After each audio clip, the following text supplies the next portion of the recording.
कि मुझे ये बताएं कि इस पाकिस्तान के साथ करना क्या है। अब ज़रब इस्तेकाम आ गया और ये इस्तेकाम हर दफ़ा बलूचिस्तान में और केपी में आता है, ये नहीं समझ आती।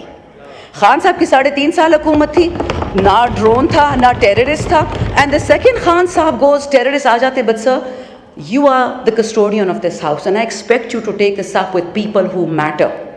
अगर किसी को लगता है कि ईरान इतना बेवकूफ़ है या अफ़गानिस्तान इतना बेवकूफ़ है कि वो सिर्फ बदला केपी में या बलूचिस्तान में लेगा, ये ख्वाब देखने वाली बात है। जो पंजाब और सिंध का ये लोग हशर करेंगे, सिर्फ आपकी सोच है।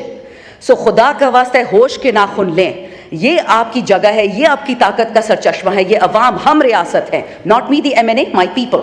Talk to us, tell us what is the problem, will fix it for you, but this is no way sir, absolutely no way. Final point sir, मेरा अपना हल्का, अगर आप इजाज़त देंगे मैं थोड़ा सा एंड में पश्तो में भी बोलूँ, क्योंकि मेरे माशाल्लाह 76 साल से तो नहीं कहूँगी, 73 साल से मेरे इलाके में ख़वातीन के स्कूल नहीं बनते सर, क्योंकि केपी हमेशा हम वो हैं, कारतूस है, जिहाद में भेज दिया कश्मीर, उधर भेज दिया, उधर भेज दिया। उड़ाना हमारा सबसे आसान काम है, हमारे बच्चे उड़ा दो, हमारे बच्चियाँ उड़ा दो, हमारे पुलिस वाले उड़ा दो, हमारे फ़ौजी उड़ा दो। लेकिन जब अकाउंटेबिलिटी का टाइम आता है, अभी भी सर मैं आपको PSDP ये मेरे पास सामने पड़ा हुआ है, PSDP में जो एलोकेशंस हो रही हैं उसमें पंजाब में 2 साल में प्रोजेक्ट पूरा होता है, सिंध में 3 साल में पूरा होता है, इस्लामाबाद में 4 साल में। और आपको पता है जनाब स्पीकर कि केपी में प्रोजेक्ट जब पूरा होगा उसी PSDP का, वो 23 साल में होगा और बलूचिस्तान में 42 साल में होगा। ये है माशाल्लाह PSDP। मैं सुबाई या लिसानी बात नहीं करती। आई एंड ऑन दिस स्पीकर साहब, खान साहब को बहुत many people I'm sure they hate Khan साहब and they have probably every right to। लेकिन एक बात मैं बता दूं स्पीकर साहब, वो बंदा पंजाबी, सिंधी, सुनी, शिया, बलोची, AJK की बात नहीं करता, वो पाकिस्तान की बात करता है। वो कहते हैं मेरे पाकिस्तानियों, और वो इसलिए जेल में बैठा हुआ है, क्योंकि जब तक डिवाइड एंड कॉन्कर नहीं होगा ये मुल्क गलती से कामयाब भी हो सकता है, ये मुल्क गलती से मालदार भी हो सकता है, खुशहाली आ सकती है। वो गरीब मांगता क्या आपसे स्पीकर साहब? You being the government, school, अस्पताल, सेहत कार्ड तो मरियम बीबी ने काट दिया, दवाइयों पर 18% ड्यूटी उसके चाचा ने लगा दी। सर लोग कहाँ मरे हैं ये तो बताएं। 2-3 चीज़ें स्पीकर साहब, मेरे हल्के में FR पेशावर जो हिस्सा है, 15 साल हमने कुर्बानियाँ दी हैं सर, 15 साल, और उसका डिसप्रोपोर्शनेट इम्पैक्ट मैं आपको ये बताऊँ कि सर एक गाँव है जहाँ पे 10 में से 3 ख़वातीन बेवाएँ हैं, फ्री की बेवाई हैं, प्लॉट्स वाली बेवाई नहीं है, उनको कुछ नहीं मिलता, उनका कोई पूछने वाला भी नहीं है। पिछले साल पेशावर में बॉम्ब ब्लास्ट हुआ पुलिस लाइंस में, मैंने टीवी में सिर्फ ये इंटरव्यू दिया कि why is it that KP and Balochistan are always targeted as per general Musharraf's book. उसने तो डायरेक्शंस दी थी ना। उसके बाद से जी मुझ पे FIR एक सेडिशन की कटी, दूसरी कटी, परवाह नहीं है, मैं सच कह रही थी। लेकिन स्पीकर साहब, जिस हल्के ने 15 साल पाकिस्तान के लिए खून दिया है, आज उसके लिए बिजली नहीं है, और बहाने तो इतने हैं कि सर मैं शुरू करूँ ना ख़त्म ही नहीं होंगे। I won't even go into that, but let me tell you one thing sir, मैंने खुद अपने हाथ से परसों 12 फीडर खोले जो 10 महीने से बंद थे। मैं गई इलेक्ट्रिसिटी, इनका जो एनर्जी डिपार्टमेंट है, मैंने कहा मुझे कोई अंग्रेज़ी की चिट्ठी ही दिखा दे, उर्दू दिखा दे, जिसमें लिखा हो कि फीडर बंद करने की इजाज़त है इस कानून के तहत। कोई चिट्ठी नहीं है सर, कोई नोटिफिकेशन नहीं है। They are punishing KP for giving a vote to Imran Khan. और सर ये इतने बेवकूफ़ हैं, इनको समझ नहीं आती कि सितंबर में बंद हो जाएगी गर्मी। हम खान का साथ इस बात पे छोड़ेंगे कि गर्मी क्यों आती है या फीडर्स क्यों बंद है? ऐसा कभी नहीं होगा जनाब स्पीकर, अभी भी वक्त है। होश होश होश। Article 156 of the constitution sir, उसी को देख लें। तमाम सूबों को इकट्ठे उठाएं, मत करिए तफरके, आग लगने वाली है बहुत जल्दी, हमारे ही हाथ से लगेगी और फिर ये हाउस कुछ नहीं कर पाएगा। अल्लाह ने आप पे रिस्पॉन्सिबिलिटी डाली है, ये इससे डरे, और किसी चीज़ से तो नहीं डरते, इस कलाम से डरे। मुल्क को ठीक करें, हम सब ने मर जाना है, इस हाउस में जितने बैठे कोई कब्र पैसे नहीं लेके गया, लेकिन खुदा का खौफ करे, वतन को फर्स्ट करे। That is why Imran Khan is in jail.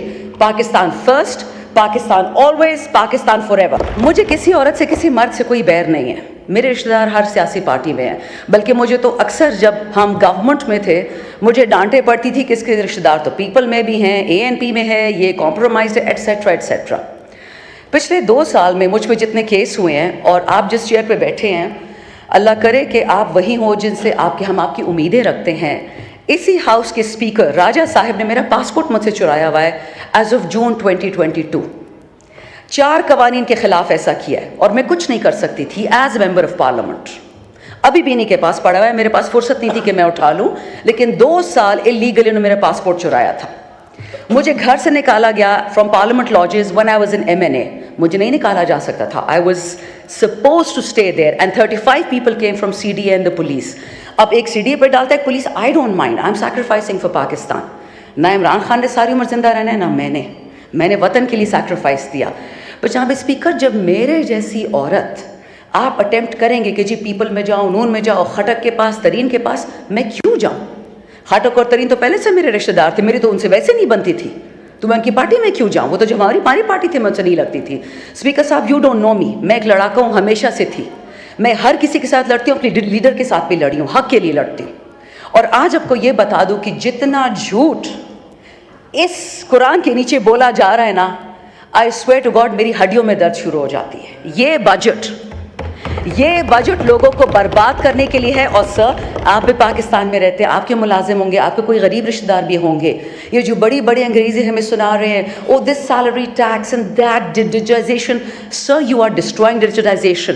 आप कंप्यूटर्स पे टैक्सेस लगा रहे हैं, किताबों पे, हार्ट स्टेंट्स पे, चैरिटी हॉस्पिटल जिस पे 50 से ज़्यादा बेड हो, आपने फार्मास्यूटिकल्स की 18% शरह बढ़ा दिया, रॉ मटेरियल की 18% उस अस्पताल पे टैक्स डाल दिया है।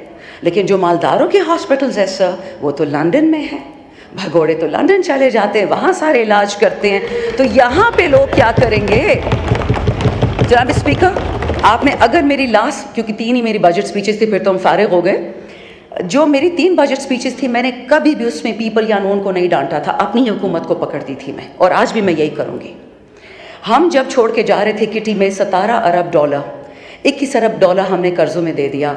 32 बिलियन पाकिस्तान की हिस्ट्री पहली दफ़ा रेमिटेंसेस आई। 36 बिलियन आपका पहली दफ़ा एक्सपोर्ट हुआ। 6% आपका ग्रोथ रेट था। कोविड के बावजूद ग्लोब कहता था, न्यूज़ वीक और पॉलिटिकल जो साइंटिस्ट, ये जो बड़े बड़े इश्तिहारी अखबार थे, इसमें तो हमारा कुछ लेना देना ही नहीं है। उन्होंने बोला कि Pakistan is amongst top 3। UPDM have destroyed this country for what purpose? आपको खान का चेहरा नहीं पसंद था, बाजवा के साथ मिलकर वोट ऑफ नो कॉन्फिडेंस करा दिया, नो प्रॉब्लम, ठीक है, नहीं पसंद खान साहब, इलेक्शन क्यों नहीं करवाए? 4 हफ्तों के अंदर अंदर इलेक्शन कराते, 6 हफ्तों में कराते, आना तो इन्हें नहीं था। बट प्रॉब्लम यह था कि पहले चाचा को प्रॉमिस था PM ऑफिस, फिर उसकी भतीजी को प्रॉमिस था, फिर किसी और के बेटे को प्रॉमिस था। यहाँ पे अनइलेक्टेड बेटियाँ आ जाती हैं, कोई इलेक्शन करता नहीं है। Sir, democracy is the best revenge, vote को इज्जत दो। उसकी तो धज्जियाँ उड़ा के रख दी हैं। ठीक, आपको PTI नहीं पसंद, आपको पाकिस्तान से क्या दुश्मनी है? 46 साल से इस मुल्क में ये 2 खानदान टिक टैक खेल रहे हैं। अगर पाकिस्तान ठीक करना होता तो किसने रोका था इनको? ठीक कर लेते। 3 दफ़ा एक प्राइम मिनिस्टर, एक खानदान, तीसरी दफ़ा दूसरा। ये जो हमारे लोग आयल्स में बैठे हुए हैं, जो लोग हमें सर्व कर रहे हैं, जो हमारे घर में मुलाजिम हैं, इनके बच्चे बच्चियां कभी सोच सकते हैं कि हम PM बनेंगे या हम CM बनेंगे अगर नाम के पीछे जरदारी और शरीफ ना लिखा हो? A pox on a country which is ruled by 2 families and who have reeked it into the ground.